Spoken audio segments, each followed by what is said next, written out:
Bishop Burton College. With me I've got my colleague Debbie.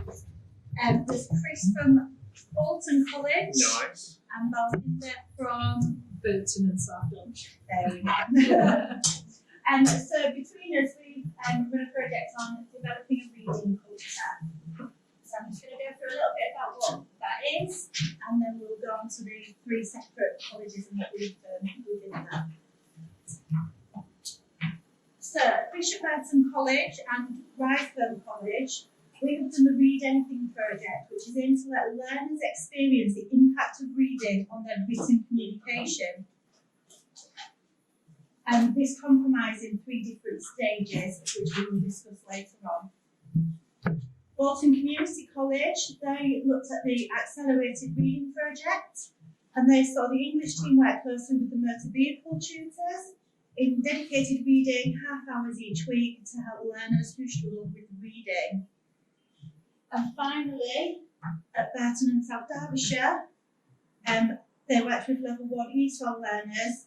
They worked with the library staff once a week to read anything with the aim of developing reading skills and attainment. So as you can see, between us, we've covered quite a vast range of students. One of the things that I think all three of the colleges did was look at when do we read and what do we read. What we wanted to try and establish was, when do people stop reading for pleasure? There is, you know, if you teach GCSE or functional skills English, you'll definitely see a correlation between students that stop reading when they, and we found, well, I know we definitely found that some primary school, at the age of 11, 12, when it's no longer compulsory in school to do reading, they just stop. And they don't read for pleasure, they just read from textbooks, and they just read because the English teacher is telling them to read, or, you know, whatever teacher is telling them to read. And that's something we wanted to try and, between us, develop more of a reading for pleasure culture. This is an example of a completed literacy clock. So as you can see, well, you might not be able to see actually, it might be a little bit small, but you know, 6:55 alarm goes off. I turned it off and read what time it was. We're just trying to get them to go, actually, you're not just reading. Reading isn't necessarily just about reading books. It's what are you doing? Where is it beneficial to your everyday life? Catching the bus in the morning. You know, you've got to read, where do I have to go? What number bus stop am I going to? All of these different things. So it's getting them to realise that actually there is a clear need to be able to read. So I'm going to hand over to Debbie, who is going to talk about the three stages that we did at Bishop Burton College and Riceham College. Okay, so as Gemma says, the colleges are all one college, Bishop Burton. One is in Lincoln, that's the Riceham College, and one is over in Hull. I work exclusively at Riceham in Lincoln, and Gemma comes over once a week from Hull. So there is some collaboration, but this project really gave us the opportunity to work a little bit more closely together and have some more collaboration, because we do tend to be a little bit ships in the night, as I'm sure all you guys are as well. So we started this Read Anything, and again, taken from the literacy club, we decided to point out to our students that they do read. Because when you ask them, do they read, they all say, no, never, ever. But they do, honest. So we were getting them to say, let's look at your phone. Because I don't know if it's like at your colleges, but getting our students to put their phones down, to be physically separated from their phones at any point in the day, is a real challenge. So we began with the, let's start with your phone. Let's start with something you're really comfortable with, you must read. What I found really surprising was, I had made an assumption that they are reading stuff on their mobile phones. When I actually spoke to them, I said, what do you do? They're actually not. They're spending a huge amount of time looking at pictures, looking at memes. I said, okay, when you're on Facebook, surely you click on it and you read, right? You just look at the pictures. Now, I teach a lot of agricultural students, a lot of land-based students, so that might be that particular content book, but certainly, even if it's an article that related directly to their vocational area, something, for example, about flooding in Lincolnshire or that kind of stuff, they still don't click on that link. They might read 1 or 2 lines, and that's pretty much where they want to stop. They're really not comfortable with it. So that was my first real surprise. So we set aside in the time, in the lessons, you can read anything, but I want you to start clicking on those links, and I want you to start opening them and read them through. And we started with that, first of all, in the classroom. And they did. They started reading it, and just to check, I did ask them a few questions, what it was, what they got back from it, how much they read, and whether they found it useful. Emma did the same. Yeah, I did the same. So where Debbie did it predominantly with agricultural students, I took a bit of a different turn, and I took some of our foundation students that are doing GCSE. This is new to us this year. We've never had foundation students doing GCSE before. We've always been functional skills students. So we wanted, so their reading age was very different.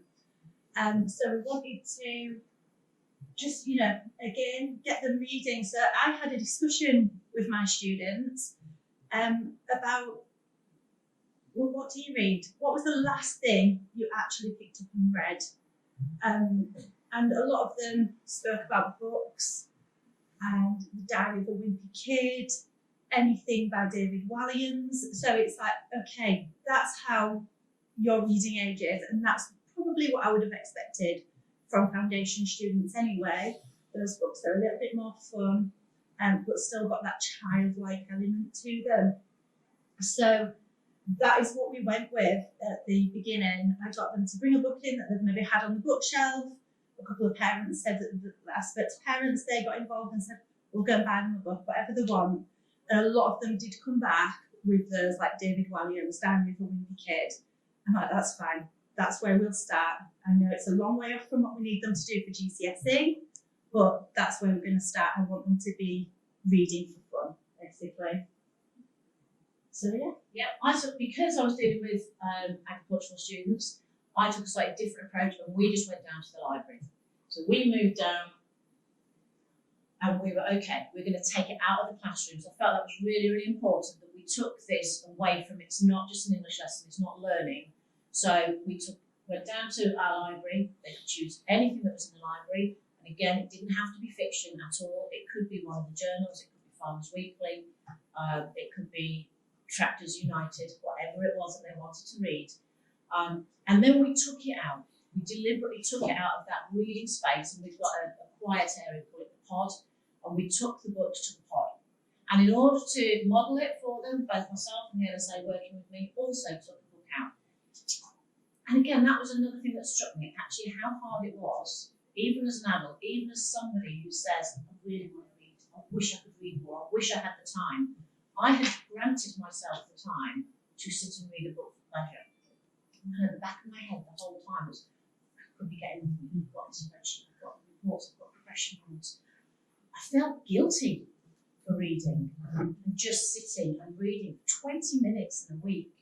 So I started to understand a little bit where my students were coming from, because a lot of our agricultural students, they come to college, that's their fun time. The rest of the time they're working.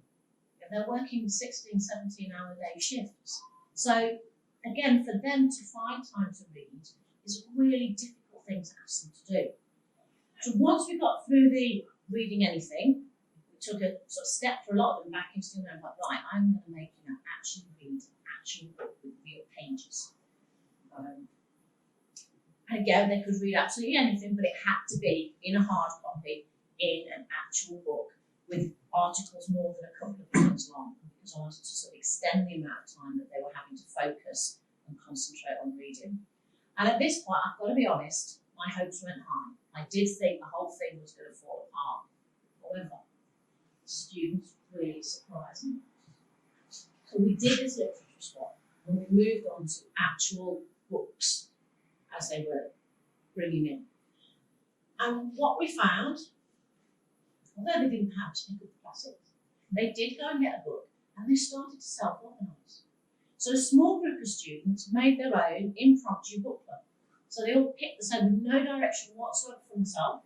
They picked the same book, and they took themselves over to a corner and they sat and they started reading as a book club.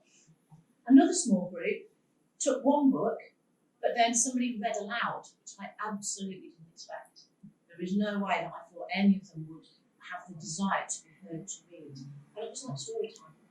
So they actually sat, and most surprising of all, from my point of view, other students that weren't in my class, who just happened to be in the pod at the time doing self-study, came over to join the reading group and came over to join to listen to the story that was being read to them by the peers. And they really, really enjoyed it.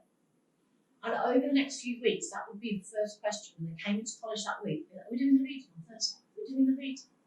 So that excitement about actually giving them the time and the permission to read was certainly starting to build up at Writing.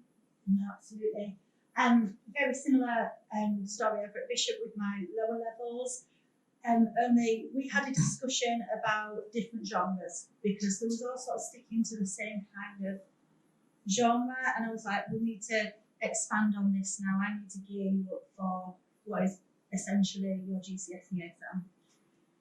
So we had a discussion about different things that we could read, and whether that be the classics, whether that be one of them actually brought in a manga book. I don't know if anyone's heard of those. It was new to me, but they were reading Shakespeare via manga. I was like, do you know what? My job here is done. And we discussed that, and for me, the next stage was getting them to read something they'd never read before, a totally different genre to them, and that was quite scary. They suddenly took a step back and was like, don't do this. I was like, right, we've got this safe space. This is where we're reading in class, 20 minutes every week. We're spending 20 minutes reading a book. You pick whatever you want, but it's got to be something you haven't read before. So finally, I managed to persuade them, and that's exactly what they did. They chose something that they'd never read before, chose a totally different genre to what they'd been reading before. And then a week or two into it, I had a couple of students that were like very reluctant to get these books out. Right, what's going on? Why are we not reading? You've been totally engaged in it up until this point. Well, actually, I'm not enjoying the book. Right, okay, what are we going to do then? So, because they wasn't enjoying the book, we had that discussion about what can you do next? You take this control. If you're not enjoying it, do you have to carry on reading it? Oh, well, you said we've got to read. Yes, I did, but this is reading for pleasure. I've picked up books before, got 2 chapters in and gone, nope, not for me. So what are you going to do? And finally they came around and got into the heads that actually, just because Gemma's saying we have to read a book doesn't mean it has to be the one that we picked. And we've got them to go and choose something else instead. So by the end of it, like I said, these are very low level learners. By the end of it, they've read 2 books. And we're fully engaged in reading books from different genres. We also had a discussion about how this can link in to writing, and quite importantly, shadow writing. Like I said, these are very, very low ability learners, and the writing is not always up to scratch. So we had a discussion about what they've read, what have you enjoyed reading, and now I want you to put that into a piece of writing. And we're not going to do a book review, we're actually going to put that into a piece of creative writing. So think about some words that you've discovered that you've not used before. Where can you link them into your creative writing? So that was the next stage, was to go on to this. Right, we're going to do some writing based on, sort of shadow writing, using what you've read to help morph that writing that you are doing. So we had a competition. They had 150 words, and they had to write a story in 150 words. We gave them some examples, and they did brilliantly. They did fantastically across both colleges. We had a very, very concrete incentive for them. Their work was going to be published in, or their picture was going to be in the paper to be published. All of the works were going to go into a book that would be published, and they would get actual hard cash prizes. Yeah. That was the incentive. But it worked. We got some amazing creative prizes. We got them from our students that got their faces in the newspaper, and they absolutely loved it. And as a final part, because they were now so engaged with my students, I decided to take them back to a time when they were fully engaged in reading. So I took a group of them out to a local infant school, and they did a fantastic paired reading activity with some Year 2 students who absolutely loved it. Now, at the beginning of the project, there was no way that those students would have had the confidence to go in and read in front of even a Year 2 child. They just would not have done it. And they really thoroughly enjoyed it. And the Year 2 loved reading to them, sharing stories. And it was a really, really positive influence I had on those students. In terms of where we ended up, again, they're still saying time is a real issue. So I don't know whether we've made a lasting difference, but it is something they want to continue in class. If we provide them with time, it's something they want to continue with. So to me, that's a success. Whether that then is sustainable in their everyday life, but we have at least made a very small step towards our students reading.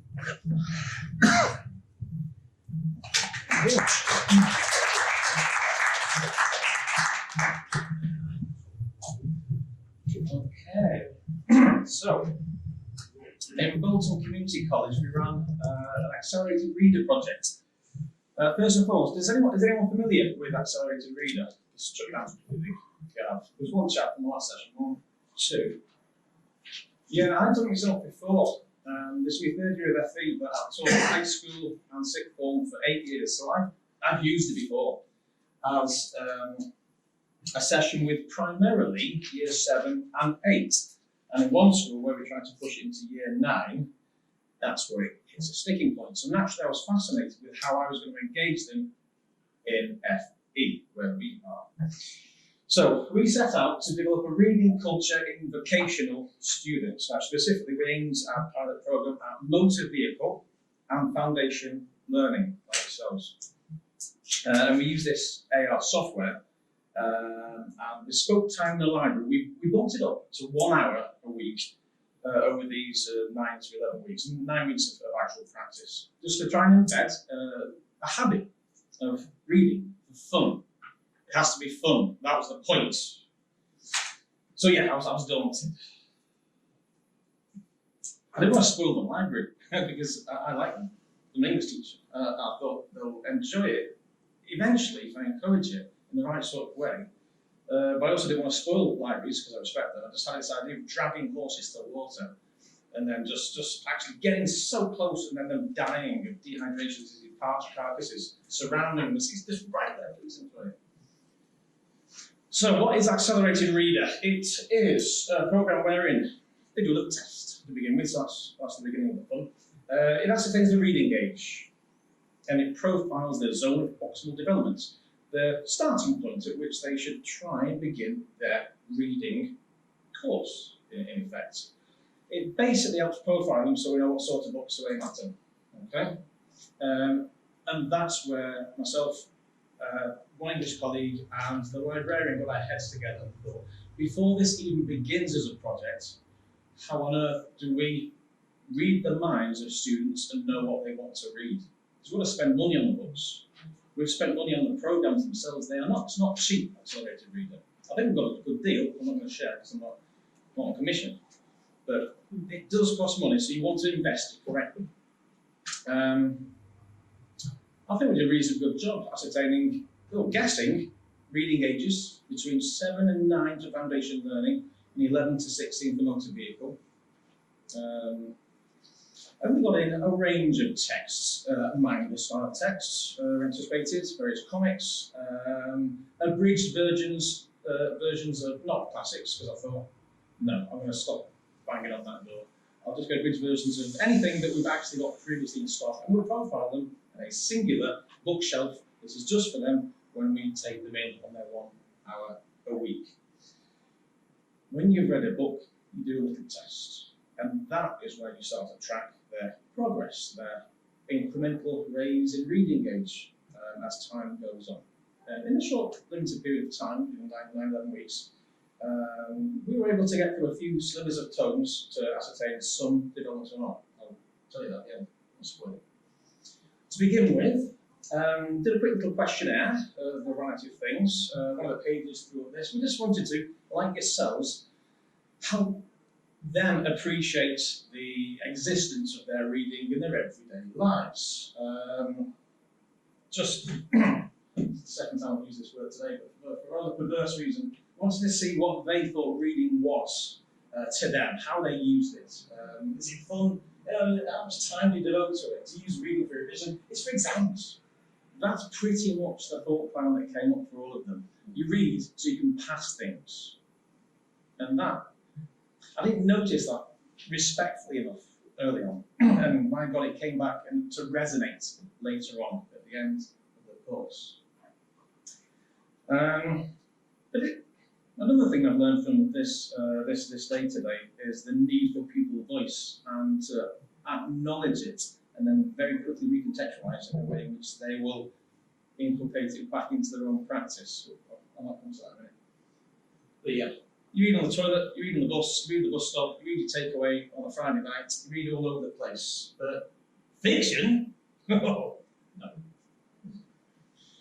So yeah, we profiled functional learning because they are, again like yourselves, the first time that we have thrust them onto a GCSE course. Prior to that, we offered functional skills, but that's not profitable enough anymore. So we're all doing GCSEs, everyone does GCSEs now.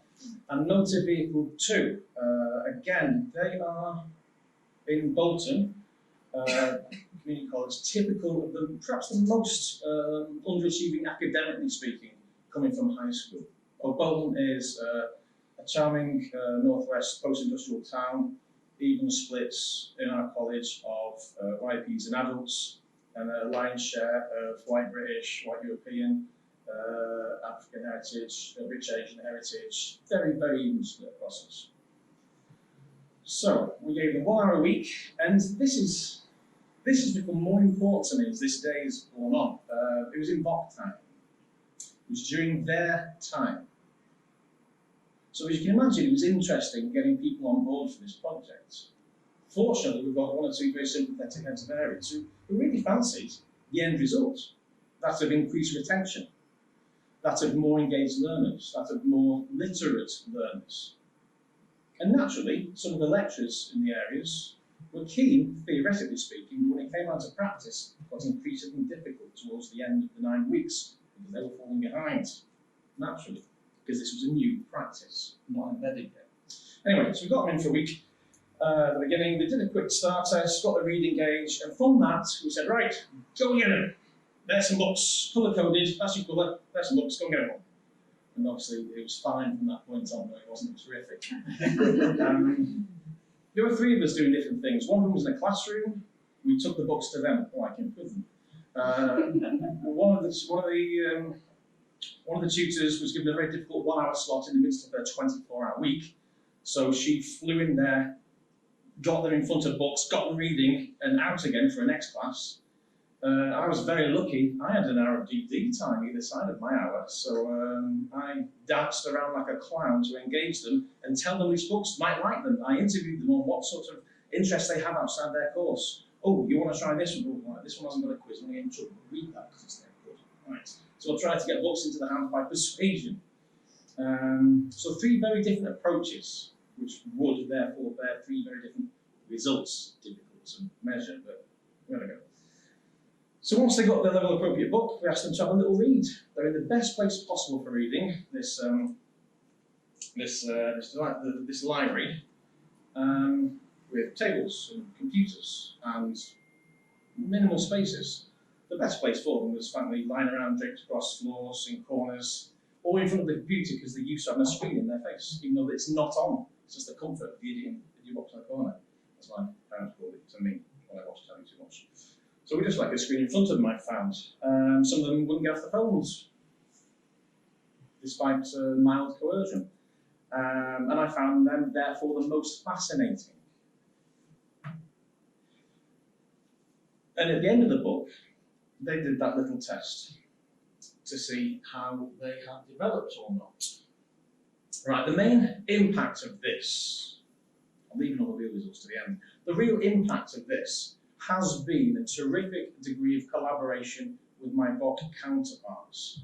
We've had to negotiate a difficult project in a very flexible way, and frankly, we've had to negotiate as we go along.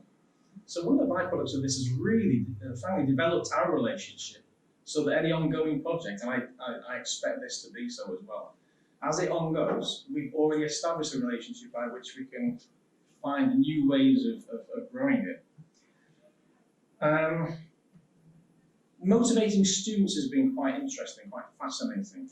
Again, a huge takeaway from today has been our collaboration with VOC, our need to do it, and I think a previous thing I saw at before lunch was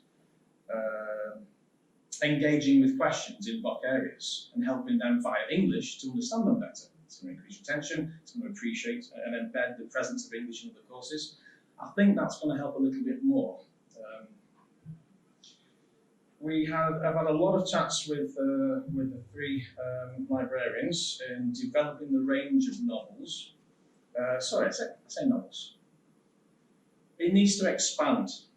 It needs to expand dramatically the type of texts we offer them, because novels isn't always the bind. We've tried so hard to try and anticipate the type of fiction that can reach them, that it seems that it's not really fiction that's the way forward.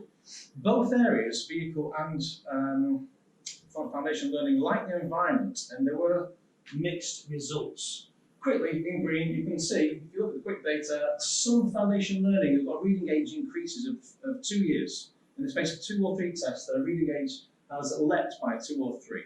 It's a quick measure, I know it's a quick data graph, but it does indicate something positive for some individuals. So we are trying to help some, if not all, aren't we? Foundation learning loved the sense of the mat time element, the fact that they would read to each other. That began. They love being read to. I don't think that's taken away from the concept of reading in any way, shape or form. It's just the access of ideas that they needed. Jumping onto motor vehicle, they were reluctant. I mean, there was active aggression towards this activity. They wrote a lovely questionnaire. They filled it in, and it was a roaring success when I read it. But as soon as they left, they absolutely tore it to pieces, complained all the way back. And Barry in the motor vehicle said, I couldn't get back to work because I'm complaining so hard. So it was hard to derive true feedback from that. So we interviewed a couple of them, and he said, we just want to learn things for our courses. We do want to read, but it needs to be more functional. So I'm going to go back to AR and get some quizzes for more functional tests, functional tests onto the course. So I think that will inspire more VOC areas to support us if that is the case. And ironically, they suggested it in the first place. But everyone, all 3 areas, librarians, vehicle, foundation learning, everyone was the most engaged, especially the learners, when we're talking about the texts. Can't exist in isolation. The ideas can't stay trapped between that filigree line between text and their minds. No, it has to be brought out into the open forum. They need to talk about it. They love to talk, why not make it about their texts? So I think reading groups, as opposed to isolated reading, is the way forward to develop that. So I'll shut up now. Thank you.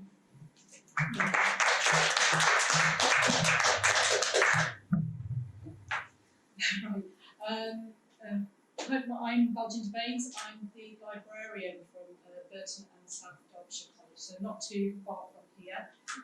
So our project was been looking at working with level 1 ESOL students and supporting their reading whilst they were with us in the LRC.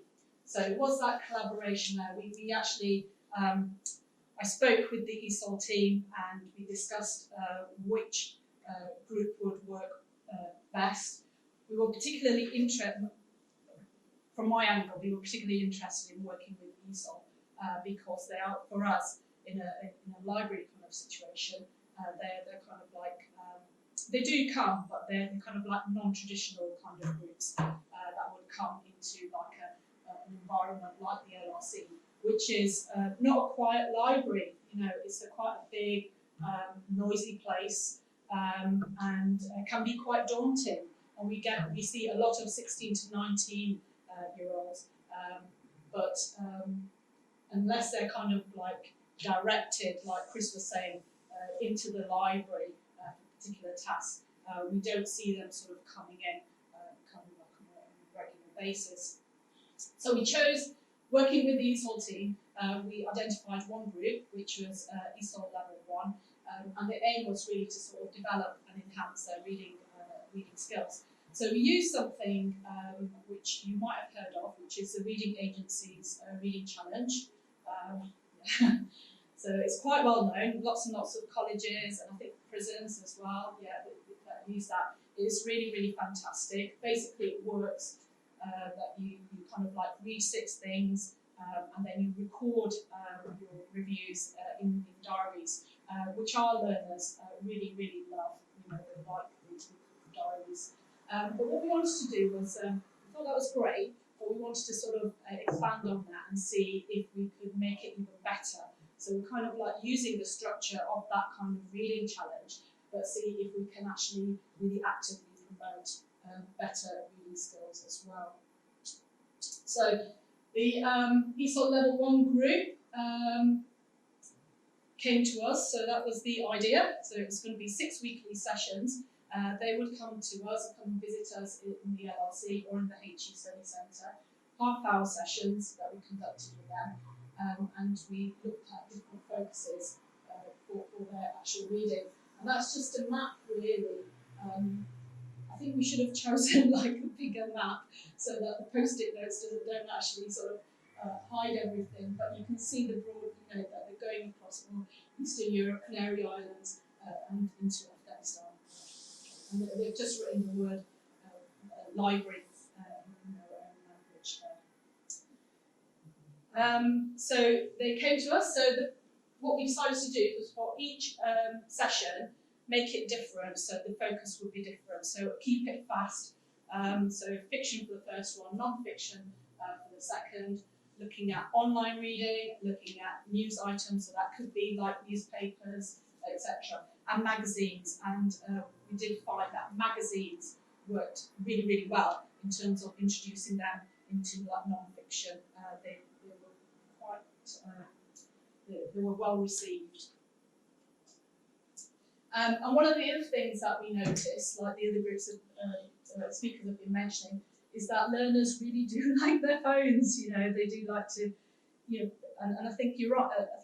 They don't perhaps sort of read actually on there. They are sort of like looking at the more kind of visual aspects of it. But what I particularly noticed about this ESOL group was that they were using their phones for translation. So actually, they were putting those words in. And then, you know, before they kind of like constructed their review, they were checking whether they'd got the word right, or they were putting it into a program with a student yesterday, and that's what he was doing. So he's put the entire thing into an app, and then he was translating it from Polish. So actually, I thought, well, why don't we just use this? You know, so they want to use their phones. Let's explore this a little bit more. And also get them to sort of explore and recognise their online reading habits, because I think sometimes we kind of like don't really explore that. I think it's different. I think reading online is very, very different from reading in print, and I think that's an area that we would want to sort of explore more. So what we did was we did a Padlet, and I was really surprised about how well it actually worked. So we actually split it off, so that each student would have a column, and then they could actually then post their review. So that's different from those paper diaries that we're kind of used to. And the added benefit is that they can put images on as well, so that they can sort of see and they can post what they've actually read, and you can star rate them. Okay, so you can make sure that the reviews makes it much, much easier for the students to sort of see what the whole group have been reading and what they like or what they dislike. And also adding a column at the end for new words. Okay, so where are you, what words have you seen that you're not sure of? And we've got some interesting ones there, so combination, exceptional, influential. And you could just put that up and then just open it out to the whole group and say, okay, we're not actually sure what this word is. Does anybody else know? And you can get that kind of sharing actually going on. So that was really successful in terms of the Padlet. What else? Some of the things that we actually discovered from the project was that they really enjoyed the chance to have, choosing things that they were actually interested in, and that really did promote the learner autonomy and the recognition of like previous skills as well. So we asked them a question about what other languages do they actually know, and this student here has rated himself, so he actually speaks 3 different languages, and this is how he's rated himself. And actually we saw an increase in terms of them wanting books written in, not just reading in English, but reading in different languages. So it might have been the learner journey, so they might have come to the UK, maybe they've come through Italy, maybe they've come through France, for instance, and they've picked up some of those languages there. And hence, they were quite fluent in another language as a result. So we saw an increase in demand in terms of those language books as well. The other thing that we were able to do in one of the sessions was to explore the connection between reading and well-being. Reading is one of the top ways in which to sort of reduce anxiety. I know this from first hand because I've got a staff member and her daughter actually went into having a panic attack, and the paramedics, that's one of the things that they actually did. They held up the page of text and said, right, start reading. Just reading the whole book. So in the session that we did on well-being, we started off with an origami activity, and they were making bookmarks, and then that led to magazines. Okay, so we had students interested in House Beautiful, like beauty, fashion, health, etc. And it just, that's what they're interested in, and they were more likely to actually engage and actually read. I think structuring the sessions rather than just leaving it open, say, okay, yes, you're just reading an article in a newspaper, meant that we had a better result, and you get a better review as a result as well. So in this case, where they were looking at newspaper articles, it's like breaking it down to who, where, when, why, what, and why, okay? So that you are really sort of doing that deeper reading, that kind of close reading, and actually just listing it there, and then saying, actually, you can now go ahead and then you can write your review now, okay, and you can work on the sentences as well. And that they just seemed to sort of lap it up, and they wanted to sort of do more. And this is a star student here, Shivano. She went on, she didn't do the minimum, she kept on reading. She really, really enjoyed the reading challenge there. And also we saw an increase in terms of them being more prepared for their exams, or wanting to know about exam techniques, etc., so that it could be successful. So I think one of the things to sort of take away is that it works well because they're choosing what they want to read, but also it's like connecting with their own personal identity. That's where you find the success in terms of reading engagement. We did a session where students were looking at sharing their reading, and well over half of that group were parents, and they had children in the college's nursery. So they were really keen about thinking about ways in which they could help their children. They were interested in finding books about parenting, for instance, and working with their children and giving them that chance to actually share. And I think what Chris said earlier on about giving them time to sort of verbalise and actually talk about what they've actually read is really important because it just helps them before they actually start writing those reviews, whether it's on paper or whether it's actually online. So I'm going to finish off with some, I hope this works. This is some learner feedback that we've got. This is from a student called Nerges. I didn't actually ask her to do the feedback, she just came to us and said, I want to give some feedback about. My name is Nerges Nyasa. I'm originally from Afghanistan. I A few months ago, maybe 4 or 5 months ago, I joined to reading challenge, which was very helpful, which I achieved my goal. It means I passed my exam with very high, my reading exam with a high score. I achieved 32 mark out of 40, which was very good. I was very proud of myself. I'm very confident since I joined to reading challenge, and I'm sharing every books which I read with my family. At the moment, I have them kind of book, and I have one big book, Harry Potter, and I especially this book, which I really needed. I asked from library hadn't got when I asked it, but they made me ready. I'm very happy. I'm widely saying yes, reading help with writing as well. And when I'm writing now, I'm quickly noticed this is not the right spelling, because I noticed that word when I read the book.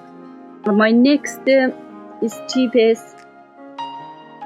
hopefully, which is level 2 English next year, which is I'm sure I can do it, yeah, as I regularly read books